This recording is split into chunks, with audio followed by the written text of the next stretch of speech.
Welcome to this meeting of the Southern Planning Committee. We're not expecting a fire drill today, so should the alarm sound, just assemble at the front of the building. This is being live streamed, as you can see, so please ensure you use your microphones whenever you speak. And if I haven't introduced you, introduce yourselves so that everybody's clear. This will probably be a brief meeting. We have apologies for absence from Colin Taylor, and a substitute is Mark Morris. Welcome, Mark. The minutes of the last meeting, you've all seen those. Would somebody propose those? So it's proposed by Caroline and seconded by Nick. There was a split second difference in that, like an Olympic sport. Right, there are no public questions. Members' interests and disclosable pecuniary interests. George Holyhead Brownlee, I should disclose that the application for Morville Quarry is in my division, so I won't be voting on it. Thank you. Right, and then we move on to the major item on the agenda, which is Morville Quarry. Oh, I've forgotten. My apologies. Yes, why don't we announce the committee? Thank you, Vice Chair. Somebody will start. So, thank you, Chair. James Felton, Solicitor, Legal Services, Shropshire Council. Ashley Kendrick, Democratic Services Officer. Nigel Lumby, Councillor for Albrighton. Sam Walmsley, Councillor for Plum. Beverly Wade, Councillor for Ludlow East. Mark Morris, Councillor for the Strettons. George Holyhead, Councillor for Brownlee. Elizabeth Barker. It's not very loud, is it? Is it okay? Elizabeth Barker, Councillor for Sheffield Rural. Rachel Conley, Councillor for Bridge North West and Tassley. Caroline Bagnall, Councillor for Broseley. Nick Ignat, Councillor for Ray Valley. Lynn Parker, Principal Planning Officer. Charlotte Morrison, Planning and Development Services Manager. Andy Boddington, Councillor for Ludlow North and Chair of the committee today. Thank you. So, Morville Quarry. Lynn. Good afternoon. This is a full planning application for the works as described. The application is accompanied by a Schedule 1 environmental statement and as such requires planning committee determination, which is why we're here today. The first slide is the location plan, which shows you that the site is situated on the south side of the A458 between Morville and Bridge North.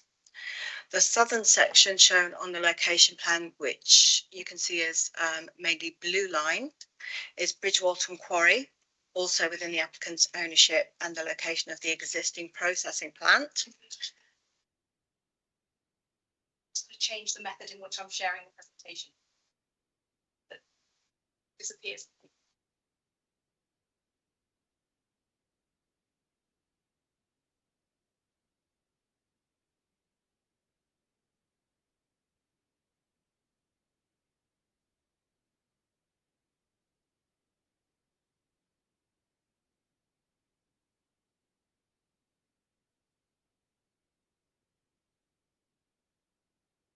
Let's wait for the location plan to come back up.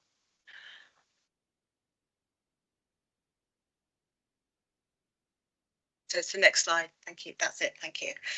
The northern area abutting the A458 is Morville Quarry and the area is proposed for development. The slide that you can now see is a context slide. I've included this so that you can see the location plan alongside the Google Maps image to show the currently worked areas. So you can see Bridgewalton Quarry to the south and Morville Quarry to the north, forming the central square within the red line. You can see that that's already being worked. Next slide, please. Is there any chance you could make it larger? It's very hard for us to see. It's very tiny on the screen. I don't think there is a.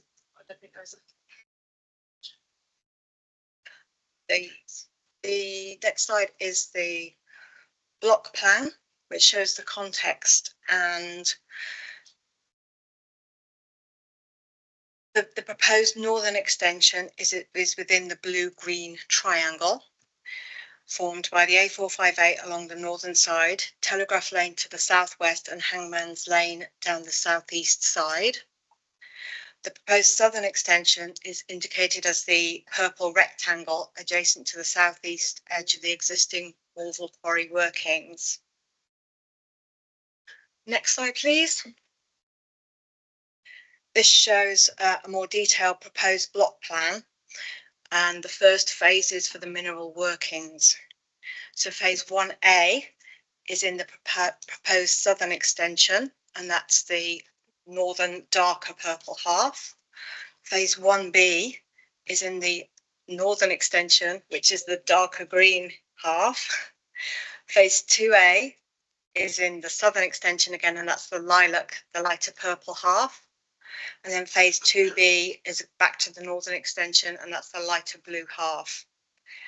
And you'll also note, if you can see, there's points A and B marked on the plan, which are the axes that I will discuss a little bit later. Next slide, please. This slide, I've put phases 3 and 4 together so that you can see the progression of the works. The southern extension is proposed for use as active siltwater management now into phases 3 and 4, and you can see that as the blue rectangle. And it also shows mineral extraction would continue in the southern corner of the northern extension, shown as the brown rectangle on the plans. Phase 3, it's a smaller brown rectangle. Phase 4, the rectangle is a little bit larger, you can see. Next slide, please. Now on to phases 5 and 6. These show the progressive restoration following the completion of mineral working. Inert material placement in the northern extension is proposed to return the land to agricultural use. So that is what is now the brown triangle and then becomes the green triangle, showing it's being put back to agricultural use.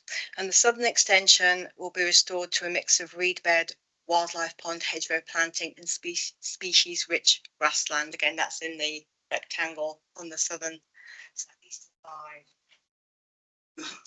And this leads to the next slide, which shows the full concept restoration plan. All the mineral workings complete, all the land restored, either to agricultural or to biodiversity net gain with the reed bed, wildlife pond, and hedgerow planting. Next slide, please. To access the proposed northern extension area, quarry traffic will need to cross Hangman's Lane. So from the existing rectangle, that's being the existing square that's being quarried, across Hangman's Lane into the northern triangle section. The access is proposed to be controlled by a signalised junction, with crossing only occurring when the signals are in operation and during the quarry's working hours. Additionally, it would only be used as part of the internal routing of the quarry. So this is not proposing a new access into the quarry site as such. It's literally to allow quarry traffic to access the northern triangular extension and back into the main plant area. The sole means of access to the site would remain as existing, and that's in the southwest corner, which I'll show you some images of in a moment. All these highway matters are proposed to be strictly managed by condition to ensure highway safety. Point A, which is on the other side. It's not shown on this slide. It's on the other side of the existing quarry, and that would need to establish an access across public right of way 132 and will be gated and fenced to entirely segregate the footpath and to maintain pedestrian priority. So that's easier to do because there's not a road in between. Next slide, please. So now I've got a few photographs of the site. The agreed transport route, which is in place and will remain so, is from the A458 along Telegraph Lane to the southwestern corner of the existing Morville Quarry site. This access point and route to the A458 is well established. So you can see photographs of that on this slide. Next slide, please. These are images of the point for the Hangman's Lane crossing from the existing site to the northern extension. The top two images are from the approximate point of the proposed crossing. So the image on the left is the view down Hangman's Lane to the southwest, the main quarry access and the junction with Telegraph Lane. The image to the right is the view up Hangman's Lane towards the A458 in the northeast. The bottom images are from the equivalent junction. So the left is from the southwest and the right is from the northeast. Next photograph, please. Going down the page, these are images of the northern extension. So the first one is the view looking to the east towards the Telegraph Lane junction from the A458. You can see the junction there on the right, the A458 continuing on the left. The next one down is from the A458 adjacent to the lay-by, looking back west towards Morville. And the bottom image is looking east towards Bridgnorth from the lay-by again. Next slide, please. This slide is just to illustrate that, just to show some of the measures proposed to screen the northern extension, which, if you've just seen it, it's quite open at the moment to the public domain. So the proposed development will put 3-metre high soil storage bund along the northern boundary behind the hedgerow and curving around the vulnerable corners, and the strengthening of those hedgerows with native planting. So you can see in the lower image, the brown line along the northern boundary with the A458 is a proposed bunding which will screen quarrying. Next slide, please. The southern extension is less visible from the public domain. I've highlighted the extension in yellow, but you can't really see it very well. The view at the top is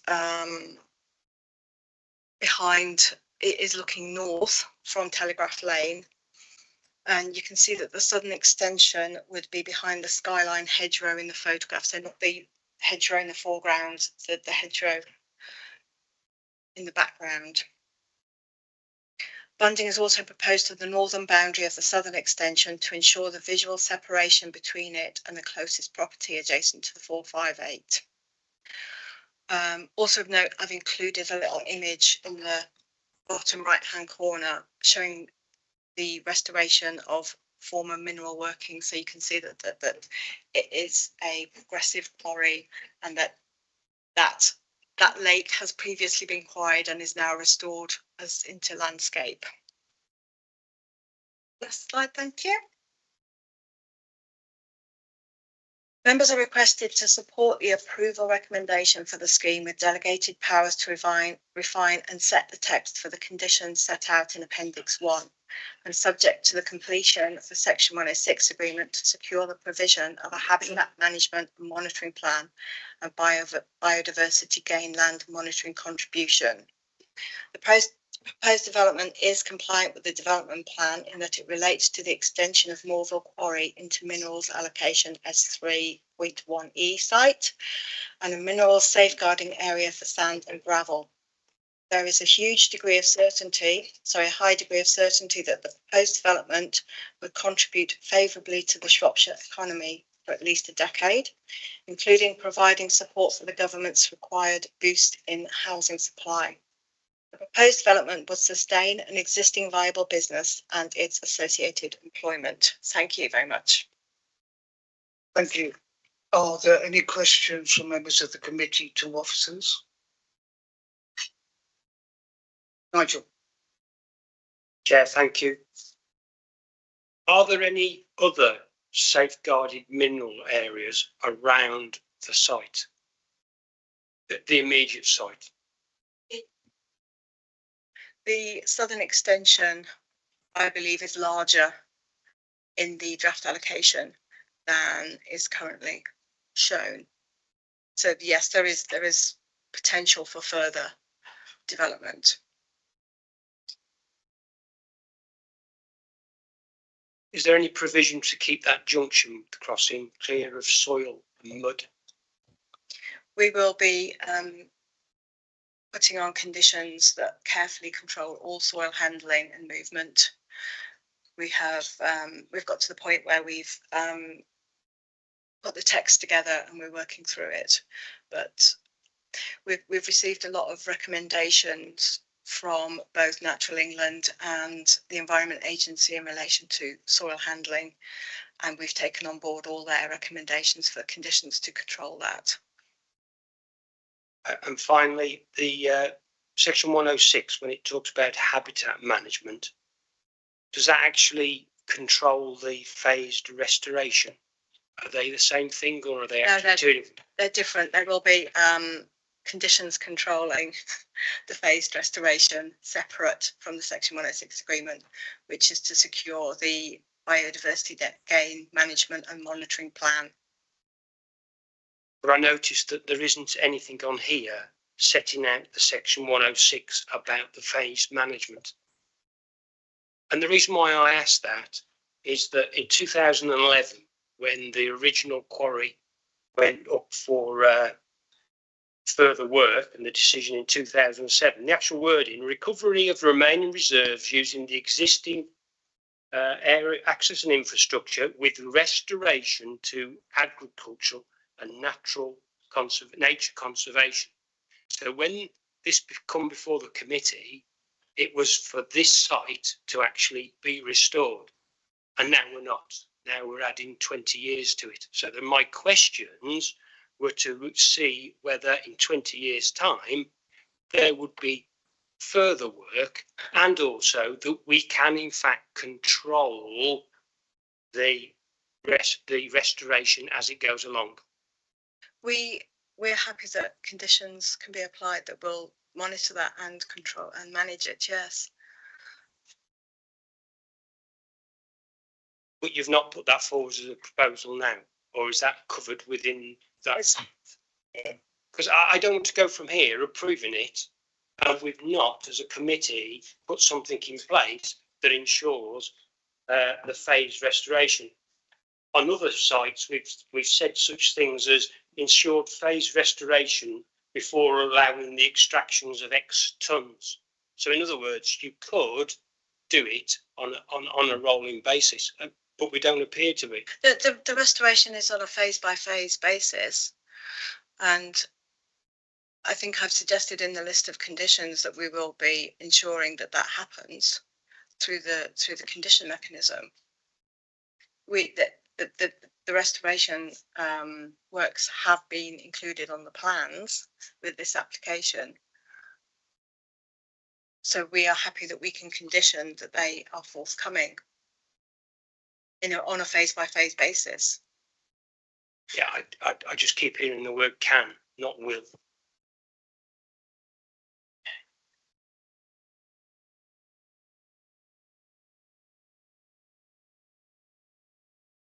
The original the conditions on the original permission still stand and will be taken forward onto this permission if it's agreed.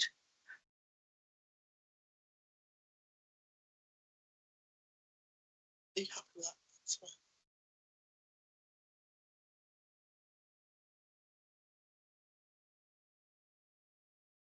There is a condition, which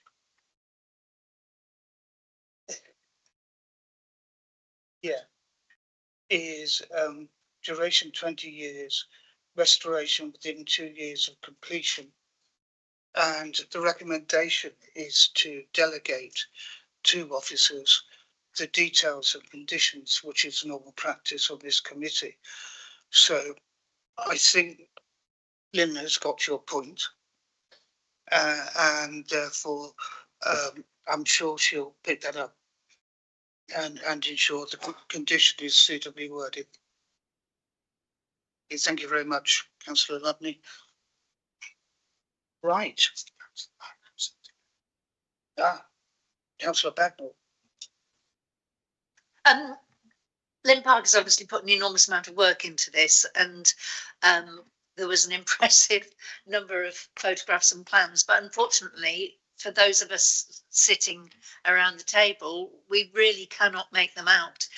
Can I suggest that something is done to ensure that in future members of the planning committee can have, you know, full access to those plans, whether it be by sending them through to us prior to the meeting, or whether it be finding some way of enlarging what's on the screen already.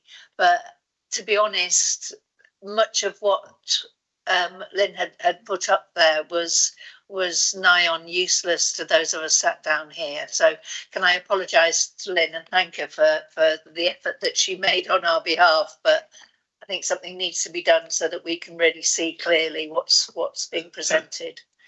Thank you. We will pick that point up, because I also was struggling to see them. I mean, clearly the plans are online, and you'll have read them before. However, the photographs were new to me, and I am in between glasses at the moment, so I am struggling a little, which is why I keep changing glasses. But let's pick that up and see what we can do about it. Councillor Hignett. Thank you, Chair. As a council, we've got to ensure that Shropshire has a continuing supply of minerals, particularly with the increase of buildings and development expected in the coming years. I see paragraph 224 of the NPPF states that great weight should be given to the benefits of mineral extraction when determining planning applications. That being said, for me, one of the main issues is the environmental impact on air quality and dust, particularly as paragraph 2.3 of the report mentions an outline application for a 112 hectare site, which is to the southeast of our current consideration. And this 112 hectare site is under consideration as well, so we need to just bear that in mind. I know that mitigation measures for controlled air quality and dust are mentioned, but can the officers just confirm to me that this is on the list of suggested conditions? And I think looking down the list of conditions, the one that I thought probably covered is construction environmental management plan. I quote, but I just want to make sure, especially because of the 22-year life of what we're considering, that way down the line, as Councillor Lumbie has said, the environmental impact consideration will make sure that the amount of dust, and not just that, there will be noise and everything as you would expect with any planning application, including the building of the 112 hectare site if it went ahead. Just want to make sure that the dust and noise control and that sort of thing are covered by conditions. Thank you. Yes, they will be. We've got a couple of draft conditions, that one that controls dust and one that controls noise. we have said the dust control measures identified in section 4 and appendix 3 of the assessment of air quality for the proposed southern and northern extension and progressive restoration issue. So those particular documents hereby approved shall be implemented in accordance with paragraphs.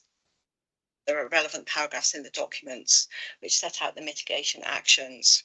That's in relation to dust control. And with regards to noise monitoring, we've formulated a condition that requires regular noise monitoring to be carried out in accordance with the mitigation measures set out in the noise assessment. But that also allows for the event where if amendments are made to the noise monitoring scheme, they should be submitted first for approval to us before the measures are put in place.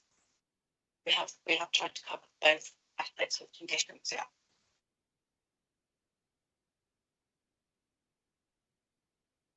Councillor Conley.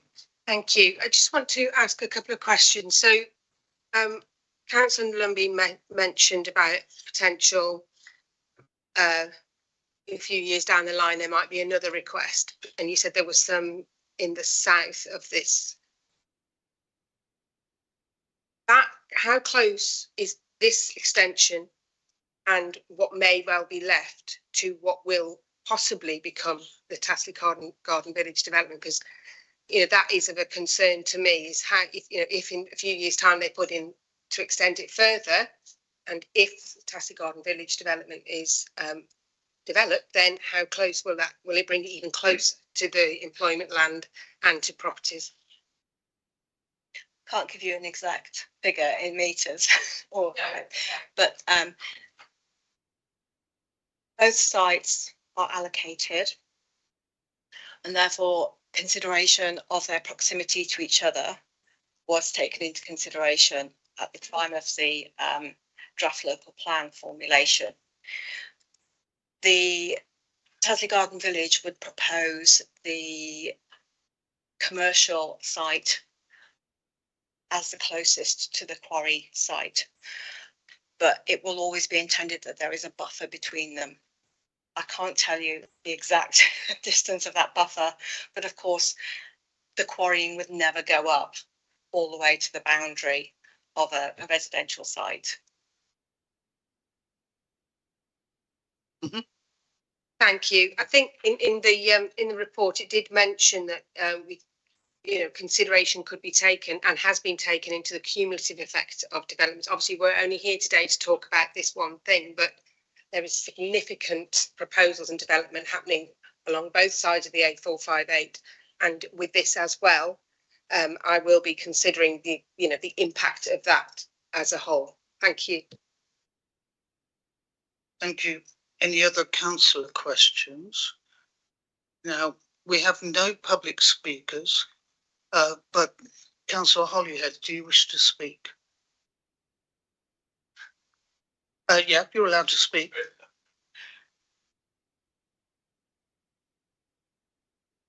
The only thing I would say is that I fully support the application, in that, having spoken to the local parish council there, they have no objection to it, and having had a meeting with numerous locals, they also seem fine with it, as long as everything in the 106 is enforced, essentially. Thank you. Okay, then we have no more comments. Looking around the room, therefore we should need a proposal, and I would like to propose that we accept the officer proposal, that we approve this subject to the S106 and the conditions that we've discussed, those with Lynn, those conditions.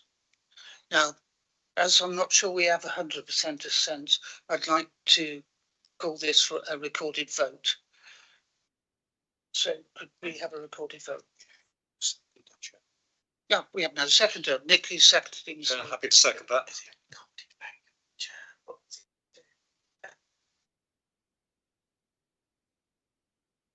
A nominal roll vote. Yeah. Yes, Gordon. Thank you, Chair. I'll just read out a list of members' names, and if you could indicate if you're for, against, or abstaining on this matter. Councillor Bagnall, For. Councillor Barker, For. Councillor Connolly, Abstain. Councillor Dickin, Not here. not here. Scratch that name. Councillor Hignett, For. Councillor Hollyhead, No, you're not voting. Councillor Lumby, For. Councillor Waite, For. Councillor Walmsley, For. and yourself, Chair, For. and Councillor Morris. Sorry, Councillor. For.